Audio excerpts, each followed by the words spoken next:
नमस्कार, हमारे कार्यक्रम दंगल में आपका स्वागत है। और अभी हम जमशेदपुर में हैं, जो झारखंड की आर्थिक राजधानी कहा जाता है। और झारखंड की आर्थिक राजधानी से शुरू करते हैं ये दंगल। चुनाव है और चुनाव में जमशेदपुर की जनता का मूड और उसके साथ साथ यहाँ के राजनेताओं का मूड हम जानने के लिए निकले हैं। जमशेदपुर का वो इलाका जिस जगह से हम कार्यक्रम कर रहे हैं, ये झारखंड के मुख्यमंत्री रघुवर दास जी का विधानसभा क्षेत्र है। और इनके क्षेत्र में शुरू कर रहे हैं हम ये दंगल। सबसे पहले हमारे साथ जो डेलीगेट है वो दिखाएंगे, लेकिन उससे पहले जमशेदपुर का क्या खासियत है वो हम आप तक पहुंचाते हैं। सबसे पहले स्टील का बादशाह कहा जाता है जमशेदपुर को। टाटा एक ऐसा शहर, टाटा एक ऐसा नाम जो पूरे विश्व में प्रसिद्ध है। टाटा के नाम से पूरे विश्व को के लोग जानते हैं। और इस शहर जो जमशेदपुर लोकसभा निर्वाचन क्षेत्र है, यहाँ के सांसद 2014 में यहाँ की जनता ने विद्युत वरण महतो को जिताया, जो भारतीय जनता पार्टी के थे। और 2019 का दंगल शुरू हो चुका है।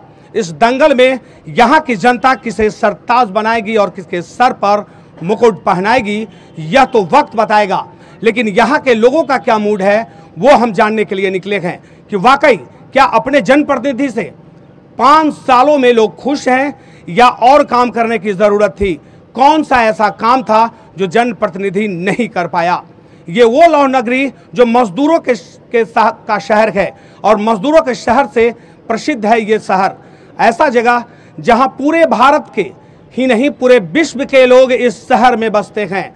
सभी धर्म, जाति और समुदाय के लोग यहाँ समाहित है सिर्फ एक शहर में। वो शहर है जमशेदपुर, वो शहर है लौह नगरी, वो शहर है झारखंड की आर्थिक राजधानी। और इस सब के बीच हम आपको ये बताएंगे कि वाकई जो राजनेता हैं, राजनेता से यहाँ के लोग कितने खुश हैं। जब यहाँ पर दंगा होता है तो सारे लोग एक पैर पे खड़ा हो जाते हैं।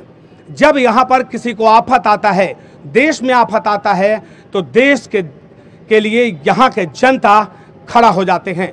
तो आप समझिए कि वाकई ये वो लौह नगरी सभी जाति, धर्म और समुदाय के लोग हैं।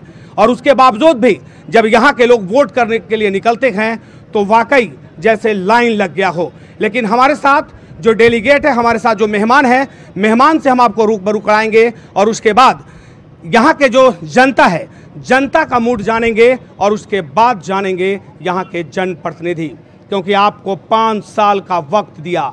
ये काफ़ी लंबा वक्त होता है। और लंबे वक्त में अगर अपने जनता को खुश नहीं कर पाए, 5 साल के समय में अगर आपके काम से जनता खुश नहीं है तो वो हिसाब मांगेगी।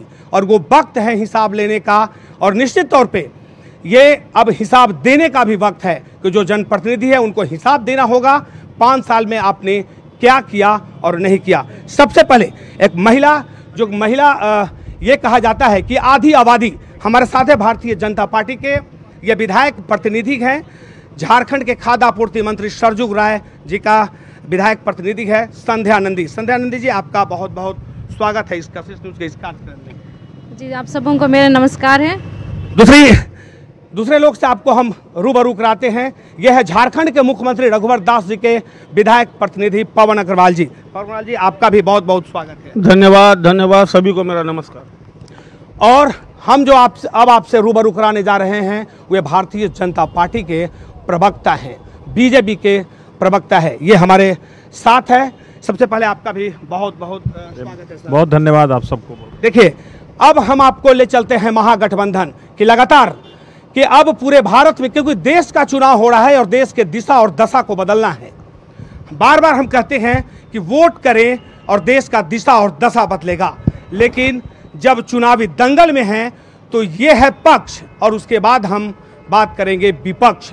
हमारे साथ है झारखंड मुक्ति मोर्चा के तेज तरार नेता मनोज जी। मनोज जी, आपका भी बहुत बहुत स्वागत। बहुत बहुत धन्यवाद। नमस्कार तमाम झारखंड वासियों को। और अब हम बात करेंगे कांग्रेस पार्टी, जो लगातार देश में ये दबाव बनाती रही है कि बीजेपी के खिलाफ अगर कोई मैदान में है तो दूसरी राष्ट्रीय पार्टी है वो है कांग्रेस। कांग्रेस पार्टी के है आनंद बिहारी दुबे जी। आनंद बिहारी दुबे जी, आपका भी बहुत बहुत धन्यवाद। सारे लोगों को नमस्कार, थैंक यू। ये हमारे डेलीगेट जो अभी इनसे यहाँ के जनता पूछेंगे और इनको देना होगा जवाब कि वाकई 5 साल में आपने क्या किया।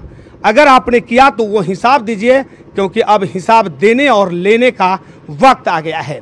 इस वक्त पे है और हमारे साथ यहाँ के जो जनता है, कुछ जनता को भी हम आपको रूबरू कराएंगे, जनता को भी देखिए और जनता का मूड भी हम जानेंगे कि वाकई अब जो इस दंगल में, क्योंकि ये महासंग्राम है, चुनावी महासंग्राम है और चुनावी महासंग्राम में जनता ही सर्वोपरि होता है।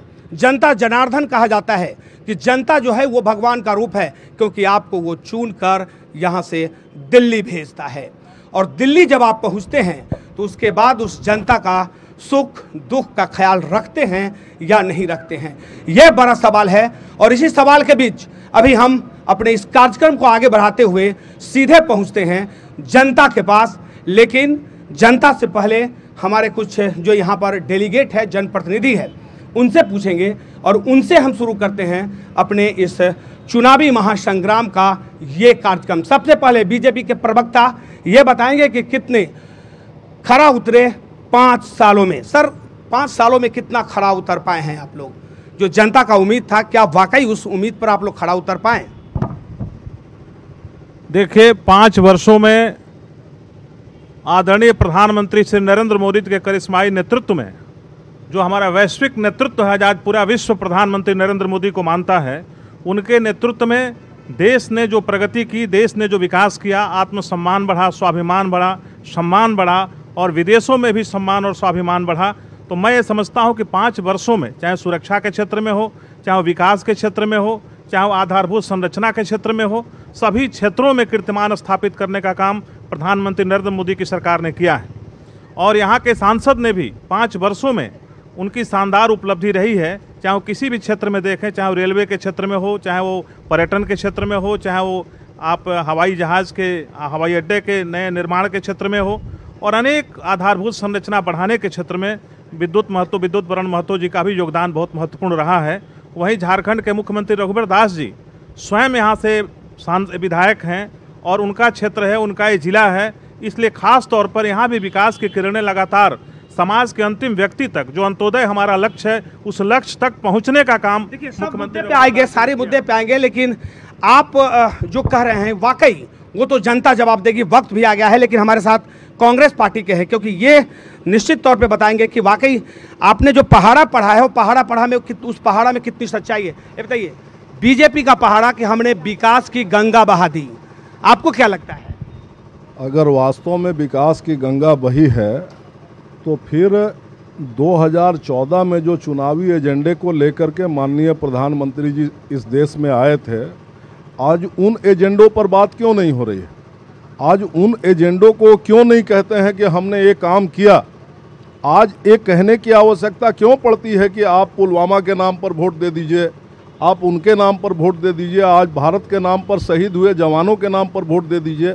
ये बात दर्शाता है कि इन्होंने कुछ नहीं किया, लोगों को सिर्फ और सिर्फ धोखा दिया है। जमशेदपुर में है हम लोग, आज जमशेदपुर की बात करें तो जमशेदपुर शहर को पूरा हिंदुस्तान जानता होगा कि हमारा शहर एक विकसित शहर है, लेकिन हमारे शहर में आज बच्चों को नर्सरी में एडमिशन लेने के लिए भी 10-10 स्कूलों में फार्म लेने के बाद उनके माता पिता के द्वारा एक बच्चे को दाखिला नहीं मिल पा रहा है। बच्चा का गार्जियन परेशान है, यहाँ ना स्कूल खुलता है, ना कॉलेज खुलते हैं, ना यहाँ मेडिकल, मणिपाल मेडिकल कॉलेज जिसको टाटा कंपनी के मैनेजिंग डायरेक्टर ने घोषणा किया 2-2 बार कि ये फलाने डेट से चालू हो जाएगा, इस डेट से चालू हो जाएगा, आज तक वो कॉलेज खुल नहीं पाया।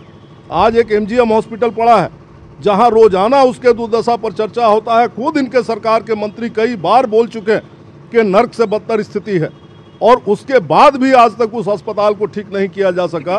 किस विकास की बात हो रही है? जी, इस मुद्दे पर भी हम आएंगे, क्योंकि ये ज्वलंत मुद्दा है जमशेदपुर का। जो MGM अस्पताल का जो मामला है वो कोई छोटा मामला नहीं है, बड़ा मामला है, लेकिन ये जवाब तो अब आपको देना पड़ेगा सर, कि इनका कहना है कि सर पुलवामा के नाम पर वोट क्यों? देखिए, पुलवामा के नाम पर हम वोट नहीं मांग रहे हैं। हमारे अगर सैन्य बल ने अगर एक इस देश के लिए, इस विश्व में कीर्तिमान स्थापित किया, इस देश में सुरक्षा स्थापित करने के लिए काम किया, तो हम उसकी चर्चा कर रहे हैं। हमने कभी उसके नाम पर वोट मांगने का काम नहीं किया। और देश की 130 करोड़ जनता इस बात को देख रही है कि देश में जो 56 इंच का सीना की बात लोग करते थे, प्रधानमंत्री नरेंद्र मोदी ने यह साबित कर दिया कि एक इतना आत्मबल, इतना सम्मान और इतना अंदर से ताकत है एनडीए की सरकार के पास कि वो हमले का करारा जवाब 13 दिन के अंदर भी दे सकती है। आपको लगता नहीं कि क्या इससे पहले यूपीए ने कोई जवाब नहीं दिया था पाकिस्तान को? देखिए, यूपीए की इच्छा शक्ति का अभाव था, यूपीए में इच्छा शक्ति का अभाव था। यही वजह था कि पाकिस्तान इतना दूर तक आगे बढ़ गया और लगातार उसकी गतिविधियां इस प्रकार उग्रवादी गतिविधियां बढ़ती गईं। और यही वजह है कि पिछले 5 वर्षों में और अभी प्रधानमंत्री नरेंद्र मोदी के नेतृत्व में इस बात को साबित किया गया कि नहीं, तुम एक हमला करोगे तो हम तुम पर 10 हमला करेंगे और तुमको मारेंगे। देखिए, इच्छा शक्ति नहीं है इनका, सीधे तौर पे कहना है कि यूपीए के पास इच्छा शक्ति नहीं। मैं सीधा आपको बताऊं, मैं खुद भी एक सैनिक रहा हूं और सेना के गौरव को हमसे ज़्यादा कोई आदमी समझ नहीं सकता। ये भारत के गौरव से जुड़ा हुआ चीज़ है, हम लोग भी इस चीज़ को स्वीकार करते हैं। 2 साल पहले जब उरी में घटना घटी थी, उस समय भी सर्जिकल स्ट्राइक किया गया था और हम लोगों ने हर समय छाती ठोक करके कहा कि ये कार्रवाई होनी चाहिए थी, हुई।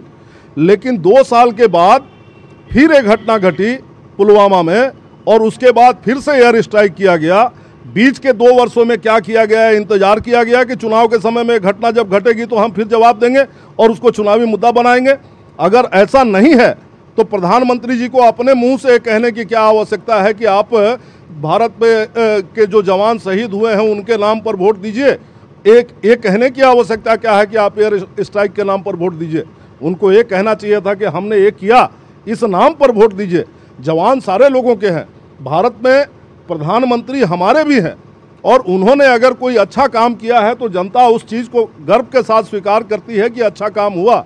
लेकिन सेना का राजनीतिकरण करना आज तक कभी हिंदुस्तान में ये आपने सी कहा। लेकिन स्थानीय मुद्दे की बात अगर हम करें मनोज जी, तो स्थानीय कौन ऐसा मुद्दा है जो हमारे सांसद ने नहीं किया और लोगों को बहुत उसका ठेस पहुंचा?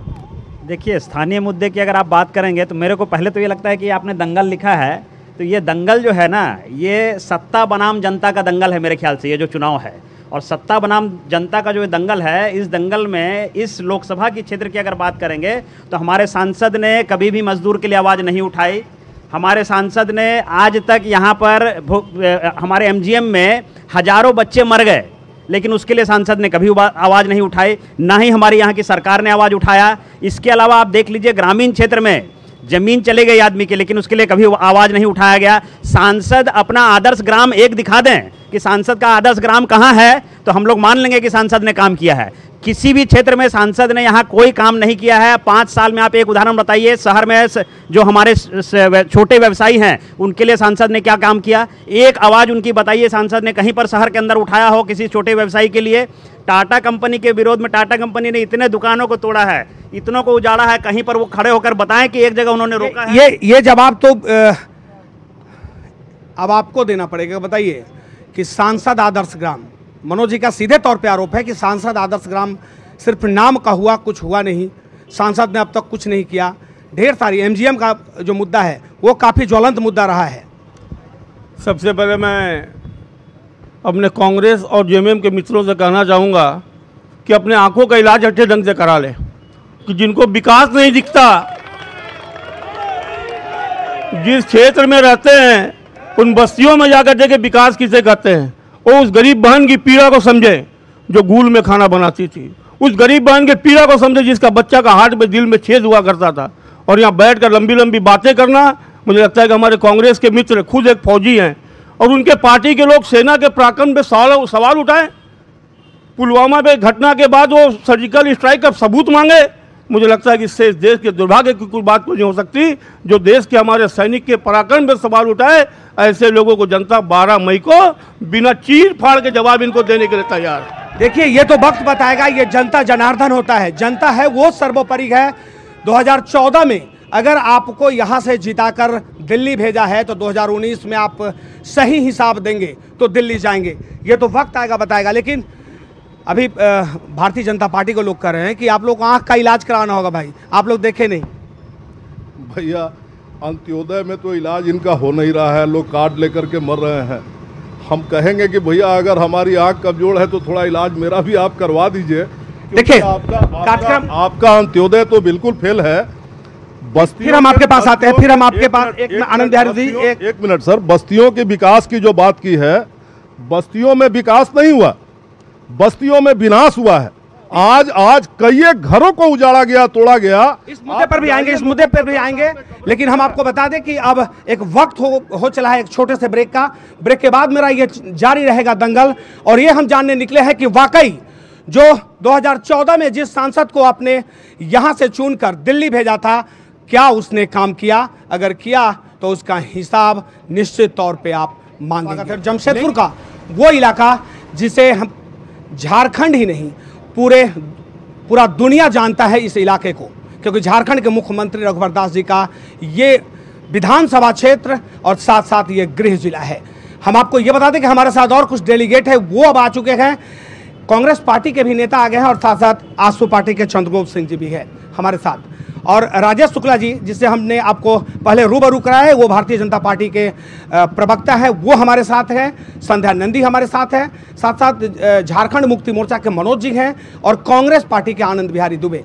तमाम डेलीगेट, और सभी डेलीगेट के से अब निश्चित तौर पे अब जनता जवाब मांगेगी, और वो भी यहाँ का मुद्दा, वो मुद्दा जिस मुद्दा को लेकर आप वोट किए हैं, वाकई क्या वो जनप्रतिनिधि आपके उम्मीद पर खरा उतरा?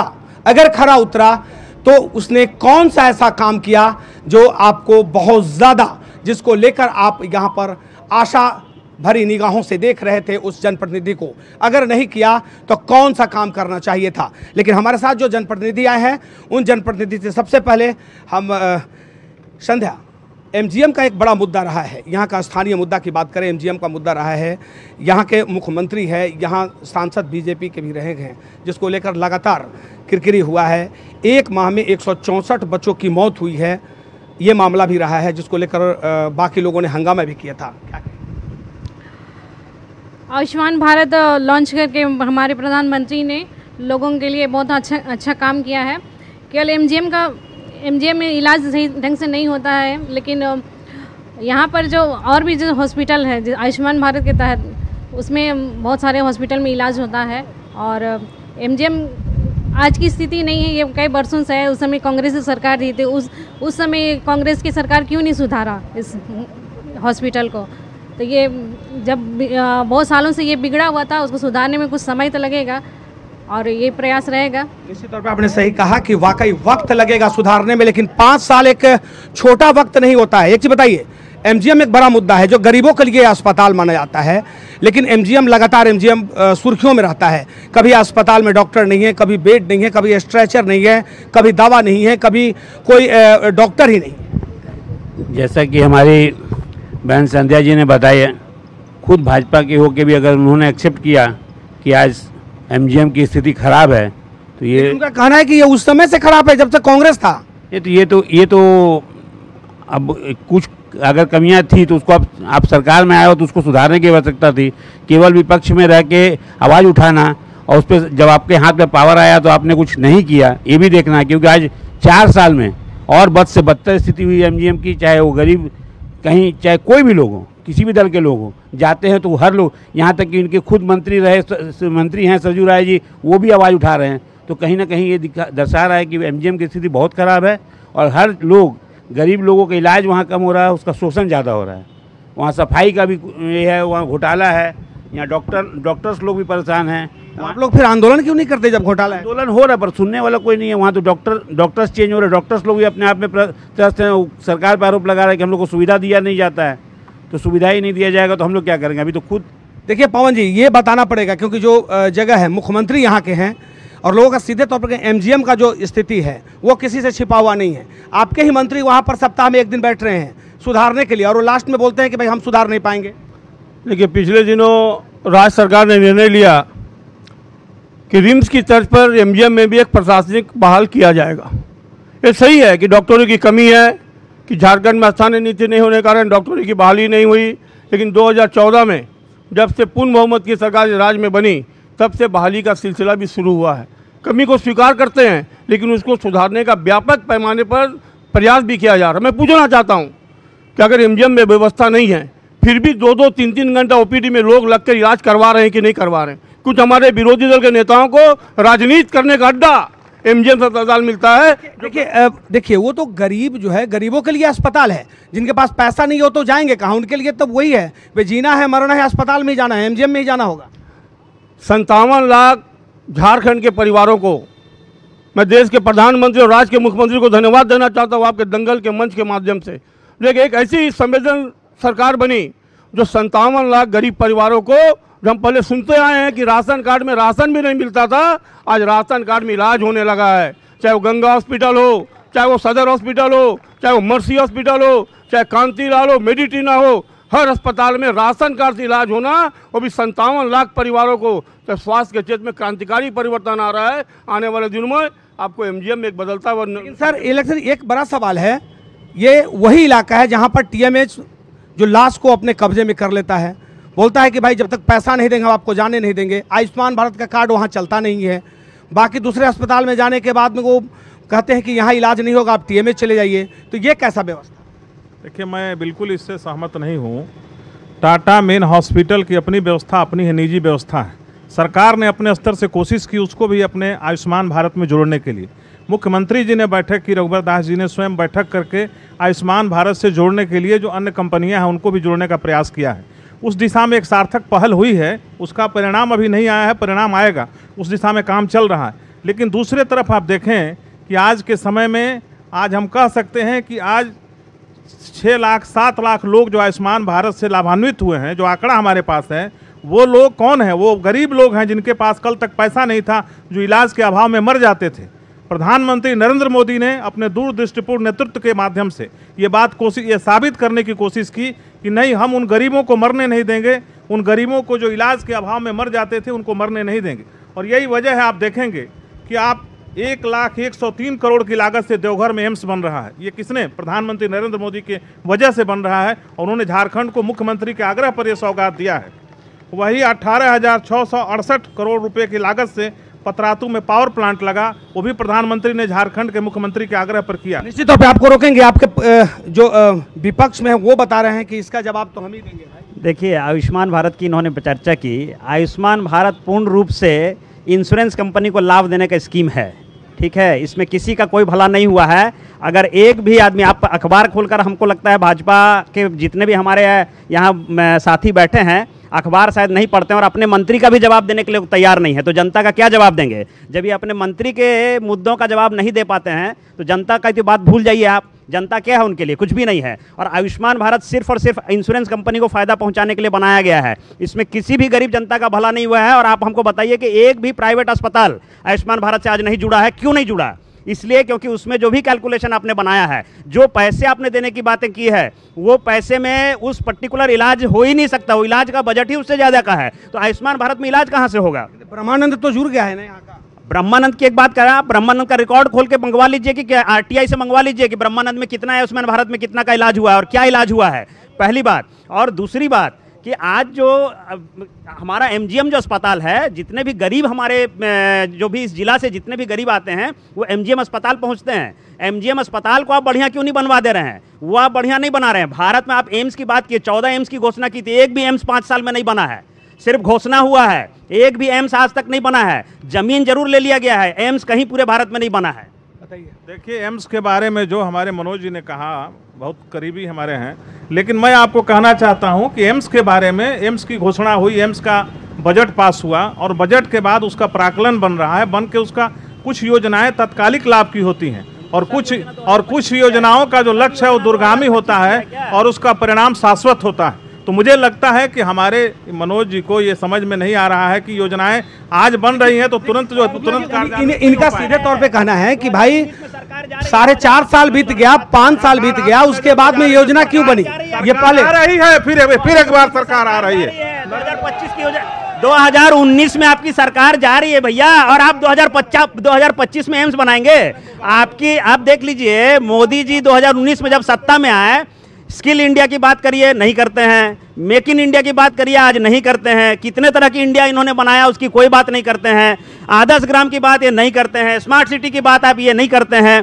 घूम फिर के अंतिम क्या, 19 आप जा रहे हैं वापस और जब आप जाने का समय हुआ तो ये घोषणा कर रहे हैं कि हमारे जितने भी प्रोग्राम बने हैं वो 2040 के लिए बने हैं। तो 2040 में जब आप आइएगा तब सरकार में ये सब चीज़ करिएगा। ये सिर्फ घोषणे की सरकार है, इसका और कहीं कुछ नहीं है। देखिए, ये तो वक्त बताएगा। 12 मई को जब जनता मत देगा और उसके बाद में 23 मई को जब रिजल्ट आएगा तो ये पता चलेगा कि वाकई कि 2014 में आपको जिताया उससे कितना फायदा मिला, 2019 में हम आपको जिताएंगे या नहीं जिताएंगे, ये तो जनता जनार्दन है, जनता ही जवाब देगी। लेकिन इतना जरूर है कि जो यहाँ का ज्वलंत मुद्दा है एमजीएम अस्पताल, 1 माह में 164 बच्चों की मौत, वाकई उस माँ से पूछिए, उस पिता और उस परिवार से पूछिए जिसका मासूम जन्म लिया और जन्म लेने के बाद एमजीएम अस्पताल पहुँचता है और उसकी मौत हो जाती है। 164 बच्चे कोहराम मच जाता है। सरकार जागती है, सरकार जांच शुरू करती है, लेकिन बड़ी विडंबना कि अभी तक उस जांच का खुलासा नहीं हो पाया कि आखिर उसके मौत के पीछे कारण क्या था। क्या कुपोषण था या वो बच्चा, उसके परिवार के लोग वो सही से इलाज नहीं करा पाए, तमाम मुद्दे हैं। लेकिन एक चीज़ बताइए सर, 164 बच्चा का मौत, ये बड़ा मामला था अपने शहर के लिए, पूरे देश के लिए कि 164 बच्चा का मौत और अस्पताल ये रिकॉर्ड देता है कि कुपोषण के कारण मरा। तो सरकार कहती है कि हम घर घर अनाज पहुंचा रहे हैं। निश्चित रूप से जांच का विषय और जांच चल भी रही है। जांच के उपरांत जो भी इसमें दोषी है सरकार उसके लिए संकल्पित है कार्रवाई करने के लिए। और आपने देखा होगा कि स्वास्थ्य के क्षेत्र में लगातार और तेज़ी से सरकार काम कर रही है। मैं आंकड़ा आपको बताना चाहता हूँ, लगभग 5200 लोगों का अब तक आयुष्मान भारत से जमशेदपुर में इलाज हो चुका है, चाहे वो मर्सी अस्पताल हो, चाहे वो गंगा नर्सिंग होम हो। मैं आपको बिरसा नगर जाने की चुनौती देता हूँ मैं अपने मित्रों को कि आप चले लक्ष्मी नर्सिंग होम बिरसा नगर, गरीब की बस्ती, उस गरीब की बस्ती में लक्ष्मी नर्सिंग होम में किस तरह गरीबों का इलाज हो रहा है, चाहे हमारे आदिवासी भाई हो, चाहे किसी भी समाज के लोग हो, तेज़ी से योजना का लाभ मिल रहा है। और विश्वास है आने वाले दिन में एमजीएम भी एक अच्छे दर्जे का अस्पताल रिम्स की तरह एमजीएम भी बनने जा रहा है। इसमें किसी को चिंता करने की जरूरत नहीं। आपके जो सहयोगी पार्टी के हैं, इनसे पहले 1 मिनट चलिए आप ही पहले बताएं। आप अभी 10 मिनट में ये लाख से हजार में आ गए, ठीक है। अभी पहले बोल रहे थे लाखों का इलाज हुआ है, 10 मिनट में 1000 में आ गए हैं। तो ये तो आंकड़ा सिर्फ जमशेदपुर का बता रहे हैं, इनका पूरा देश का नहीं। मैं वही कह रहा हूँ ना कि यहाँ जमशेदपुर के संदर्भ में बात हो रही है, देश के संदर्भ की बात अभी छोड़ दीजिए आप। ये लाख से 1000 में आ गए हैं। और मैं आपको बता रहा हूँ कि जमशेदपुर में मुद्दे, आपने भोजन की बात की, आज झारखंड के अंदर 65 आदमी भुखमरी से मर गए और 65 आदमी भुखमरी से मर गए, सरकार के कान पर जू तक नहीं रहेंगी। मंत्री, इनके सरकार के मंत्री ने उस पर भी सवाल उठाया, उसका जवाब भी आज तक इन्होंने नहीं दिया है। और अब क्या जनता को ये जवाब देंगे जब चुनाव में आ गए हैं? तो निश्चित तौर पे वो तो अब समय आ गया है, वो वक्त आ गया है, ये तो बताएंगे ही। अभी ये सरकार लोगों के इलाज के लिए कितना गंभीर है आप इससे अनुमान कर सकते हैं। अभी हमारे माननीय मुख्यमंत्री जी के प्रतिनिधि ने बिरसा नगर का बात किया। बिरसा नगर में आज से 13 साल पहले एक अस्पताल बना। आप जान के आश्चर्य करेंगे कि बिरसा नगर के लोग आज भी ये सोच रहे हैं कि अस्पताल बना था मवेशियों के गौशाला के लिए, कि वास्तव में गरीबों के इलाज के लिए आज तक वहाँ एगो डॉक्टर एगो नर्स नहीं बैठा। आज भी वहाँ पर गाय गोरू बैठता है। तो स्थिति ये है कि आज आयुष्मान भारत की बात हो रही है। अभी से 4 दिन पहले एक बॉडी, जिस कांतिलाल अस्पताल का इन्होंने बात किया, बॉडी रोक करके रखा है। पॉलिटिकल प्रेशर में बॉडी छोड़ता है अस्पताल, बोलता है हम इसको नहीं मानते हैं, इस आयुष्मान भारत को। और आज परिस्थिति ये है कि यहाँ जमशेदपुर में जो अधिकार है लोगों का, ईएसआई अस्पताल आज तक ये सरकार यहाँ जमशेदपुर में नहीं खुलवा सकी, जबकि पूरे ईस्टर्न जोन में सबसे ज़्यादा ईएसआई कार्ड होल्डर यहाँ है। आज तक ये सरकार यहाँ एगो ईएसआई के इलाज के लिए लोगों को नहीं ला सकी। आज किसकी बात कर रहे हैं? ये बात सिर्फ घोषणा तक ही इनकी बात सीमित रहती है, सिर्फ घोषणा कर सकते हैं। घोषणा के अलावा इनके बस में कुछ भी नहीं है। जो बात की घोषणा करते हैं, प्रचार पर, उस योजना पर जितना खर्च होता है उससे ज़्यादा प्रचार पर खर्च करती है सरकार। और 3-4 महीने के बाद एक नई घोषणा होती है, पुरानी घोषणा को लोग भूल जाते हैं, फिर नई घोषणा का काम चलता है। और इसी तरीके से सरकार जो है लोगों को सिर्फ और सिर्फ गुमराह की है, लेकिन लोग समझ चुके हैं। आज लोग जवाब देने के लिए तैयार। देखिए, निश्चित तौर पे हमने आपको पहले भी कहा कि वक्त ज़्यादा नहीं है, क्योंकि सामने 12 मई है और 23 मई को जनता निश्चित तौर पे जिन लोगों को यहाँ से चुनकर भेजेगी वो साफ हो पाएगा। हमारे साथ झारखंड मुक्ति मोर्चा के विधायक कुणाल सारंगी जी हमारे साथ जुड़ चुके हैं और साथ साथ झारखंड विकास मोर्चा के अभय जी भी हैं। इन दोनों लोगों का इस दंगल में स्वागत है। लेकिन सबसे पहले कुणाल जी, बीजेपी का कहना है कि हमने विकास की गंगा बहा दी, आयुष्मान भारत, उज्ज्वला योजना और साथ साथ वैसे तमाम मुद्दा जो आज तक महिलाएं कभी गैस सिलेंडर नहीं देखी, उनके घर तक चूल्हा हमने पहुंचा दिया। पहले तो जिस गंगा की बात आपने की, इन्होंने एक प्रोजेक्ट नवमी गंगे भी शुरू किया था गंगा की सफाई को लेकर। उसकी क्या स्थिति है उसका पहले आकलन कर ले, उसके बाद कहें कि विकास की गंगा कहाँ से बही है और कहाँ तक गई है। दूसरी बात है, जब आप योजनाओं की लिस्ट गिनवाते हैं तो मैं आपको बता दूं कि इस राज्य सरकार ने 323 करोड़ रुपए सिर्फ अपने चेहरे चमकाने पर खर्च किए हैं। जो सरकार अपने काम पर इतना विश्वास रखती है कि मैंने धरातल पर काम किया है, इतनी बड़ी आबादी को मैंने प्रभावित किया है अपने कामों से, उसे विज्ञापन पर 300 करोड़ रुपए खर्च करने की आवश्यकता नहीं पड़ती। आज इसलिए आवश्यकता पड़ रही है, इसलिए मंदिर वहीं बनेगा, पुलवामा अटैक, आज विकास के मुद्दों पर ये डिबेट क्यों नहीं करना चाहते हैं? आज आप उज्ज्वला योजना की बात कर रहे हैं, आज जाकर धरातल पर देखिए, ग्रामीण इलाकों में 10% लोगों ने रिफिल करवाया है उज्ज्वला योजना में जो गैस सिलेंडर्स मिले थे, क्योंकि जो गैस सिलेंडर्स की रिफिलिंग प्राइस है वो आम आदमी अफोर्ड नहीं कर सकता है। और उसके बाद जो चयन हुआ है लाभार्थियों का, उसमें कितनी विसंगतियां हैं। तो योजनाओं के घोषणा मात्र से योजनाएं गलत या सही नहीं होती है, उनका धरातल पर इंप्लीमेंटेशन सही या गलत होता है, उसकी मॉनिटरिंग निश्चित तौर पे लेंगे एक छोटा सा ब्रेक। जारी रहेगा मेरा एक कार्यक्रम, क्योंकि हमारे साथ विधायक कुणाल सारंगी जुड़ चुके हैं, अभय सिंह है हमारे साथ, आम जनता है, जमशेदपुर की जनता है हमारे साथ, डेलीगेट आ चुके हैं और साथ साथ जो जनता है, जनता अब अपने जनप्रतिनिधि और साथ साथ जो नेता है उनसे ये सवाल निश्चित तौर पे यहाँ पे करेंगे कि वाकई हमने वोट दिया, आप हमारे उम्मीदों पर खरा उतरे या नहीं उतरे। सबसे पहले हम ब्रेक पे जाने से पहले कुणाल जी से बात कर रहे थे, आप ये बता रहे थे कि बीजेपी वालों की गंगा और उसके बाद नमामि गंगा आप बता रहे हैं, और आयुष्मान योजना आपको जानकर आश्चर्य होगा, हम जमशेदपुर में हैं और सबको पता है कि जमशेदपुर का सबसे बेहतरीन हॉस्पिटल कौन सा है, और आज टाटा मेन हॉस्पिटल आयुष्मान का हिस्सा नहीं है। ऐसा नहीं है कि वो हिस्सा नहीं बनना चाहते हैं, क्योंकि इसकी जो स्ट्रक्चरिंग है आयुष्मान योजना की, मैं इतने लोग यहाँ बैठे हुए, मैं सबके सामने इस बात को दोहराना चाहूँगा कि जो पैसे केंद्र सरकार ने आयुष्मान योजना के नाम पर अलॉट किए हैं, उन पैसों से अगर भारत की आबादी का 10% भी अपना पूरा क्लेम कर देगा तो भारत की आबादी का 10% लोग भी अपनी जो क्लेम वो करेंगे इंश्योरेंस का पैसा उन्हें नहीं मिल पाएगा। उतना ही बजट है आयुष्मान योजना में। और जो बड़े अस्पताल हैं वो इसलिए इसमें शामिल नहीं होना चाहते हैं क्योंकि जो रेट्स गवर्नमेंट के द्वारा तय किए गए हैं, चाहे वो ऑपरेशन को लेकर हो, विभिन्न जो चिकित्सा उसके माध्यम से की जाएगी उसको लेकर हो, वो रेट पर उन्हें वो प्रॉफिटेबल नहीं दिखता है, इसलिए वो नहीं हिस्सा बनना चाहते हैं। तो ऐसे अस्पताल जिन पर लोग जाना नहीं प्रेफर करें, अगर एमजीएम में आज लाशें सुरक्षित नहीं है, जीवित इंसान की तो बात छोड़ दीजिए, तो एमजीएम में कोई क्यों जाना चाहेगा आयुष्मान योजना के माध्यम से?